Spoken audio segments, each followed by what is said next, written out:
Snowy the Surprise Puppy, Chapters 3 and 4.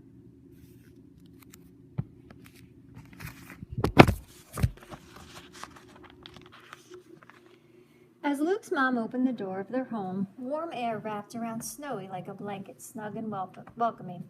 He followed Luke and Cassie into a room full of delicious food smells. His mouth began to water as Luke emptied food from a can into a bowl. "Dad," Luke shouted, "come and see what we found." He put the bowl on the floor.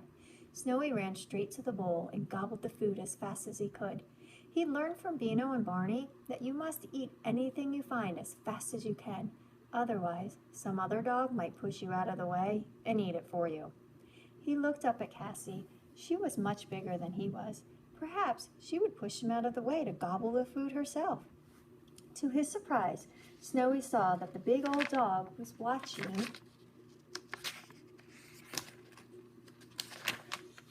him eat, but her eyes were gentle. She didn't seem interested in having any of the food herself. "Is all this for me?" Snowy yapped. "It is," Cassie woofed kindly. Soon all the food was inside Snowy. Tummy full, Snowy yawned a happy yawn that turned into a burp. A man's voice laughed. "Well, he's made himself at home, and wherever he's come from, they forgot to teach him any manners." Snowy looked up and saw a tall man smiling down at him. "Oh, Dad, he's only a little puppy." Luke squatted down to stroke Snowy's brown head. Snowy wagged his tail and licked Luke's hand. Then he jumped up and licked Luke's chin. "Isn't he great?" Luke laughed. "Couldn't we keep him, Dad?" Luke's dad shook his head. "Not while we've got Cassie, son," he said. "Come and give me a hand to finish the decorations. Then we'll take that little fella to the shelter, okay?" "I suppose so," said Luke. But he sounded disappointed, and so was Snowy. Luke's house wasn't quite how Snowy had expected a house to be. There was a tree growing inside one of the rooms. So the inside world wasn't so very different from the woods after all. "It's a little like my old den," he yapped, "but I haven't seen leaves like those before." There were bright, shiny shapes on some of the branches. "Do you like the decorations?" Luke asked Snowy. Snowy was nosing around in a box full of bright colors and strange objects. "Hey, get that puppy out of there," said Luke's dad. Snowy watched Luke put the box of decorations up high on the table. Still, there were chains of colored paper to chase and pounce on. Snowy skidded across the wooden floor and landed in a tangle of paper chain. It hung like a garland around his neck.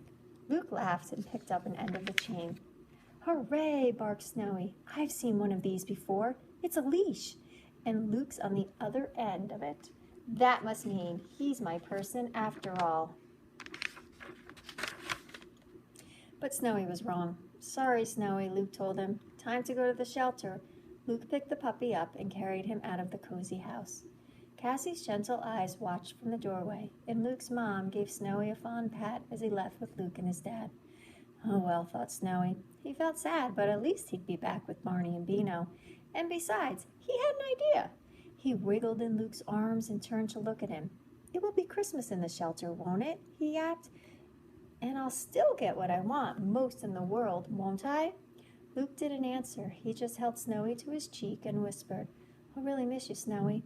"That's all right." Snowy snuffled in Luke's ear. "Barney told me that at Christmas, you get whatever you want most. I want you most. So we'll be back together again soon." But Luke didn't seem to understand. He still looked sad as they arrived at the animal shelter and rang the bell. "We've brought a puppy we found in the snow," Luke's dad said. But the man at the door shook his head. "2 strays from the woods have been brought in today," he explained. "Yes, that's Barney and Beano," Snowy woofed in agreement. "And they took the last 2 places," the man went on. "We're all full up now, so you can't leave that pup here, I'm afraid." "What?" yapped Snowy, feeling frightened again. "Not stay with Luke or Barney and Beano?" "I don't want to be on my own," he whimpered. Snowy looked at Luke. "You've got to do something, Luke," he cried. "You're my person now. It's your job to save me." Chapter 4. Luke looked at the frightened puppy in his arms. He turned to his father. "We'll just have to take him home again, Dad." Luke's dad frowned. "But Luke, we've already got Cassie." "Dad, please," Luke pleaded. Luke's dad reached out and gave Snowy a stroke. The puppy licked his hand. Luke's dad smiled. Okay, I can see we'll have a miserable Christmas if we don't take him home with us. So we can help him? Luke's face beamed happiness. For Christmas, yes, his dad, but once there's room in the shelter, that's where he must go.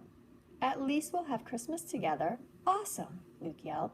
He hugged Snowy, who yapped his delight too. Luke's dad covered his ears and laughed. This could be an interesting Christmas, he said. Back home, Luke made a bed for Snowy out of the empty Christmas decorations box and an old blanket. Then he put the box next to Cassie's big basket on the kitchen floor. Come on, Snowy, he called.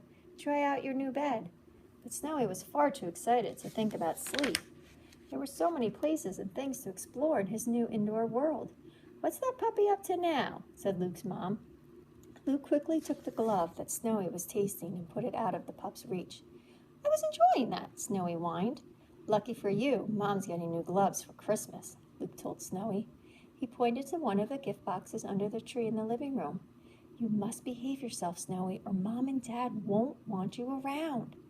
Snowy did try to behave. It wasn't really his fault that he got in Luke's dad's way as he carried the logs for the fire. The house was so crowded.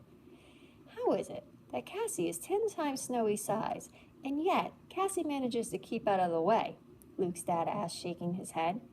And when the strange leaves on the indoor tree suddenly became bright lights, Snowy was so excited that somehow he pulled the whole tree over.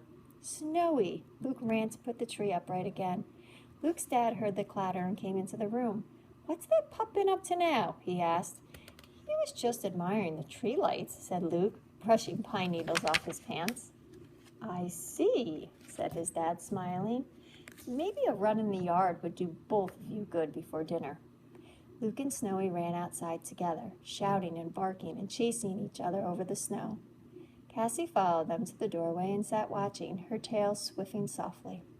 When they all went inside again, there was a new brightly wrapped box under the tree, and it had Luke's name on it. Look at this, Snowy. It's a present for me, Luke said. I wonder what it is, snuffled Snowy, sniffing at the box. I'm afraid it doesn't smell very interesting. Luke sat on the floor and pulled the puppy onto his lap. I think it's a game, he said. And is that what you want most in the world? Snowy woofed.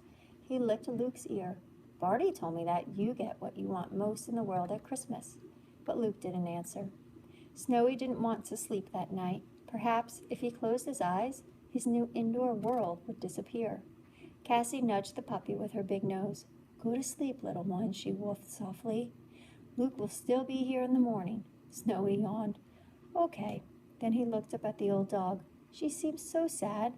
Why are you so unhappy, Cassie? He asked. Oh, there's someone I'm missing. Cassie woofed back. Nothing for you to worry about. Then she curled around and around in her bed and settled down for sleep. Cassie, Snowy went on, my friends told me that an old man with a white beard brings whatever you want on Christmas Day. And that's tomorrow, isn't it? But there was no answer. Cassie began to snore softly. Snowy sighed and settled down too. Perhaps he could ask the old man if he could help Cassie as well.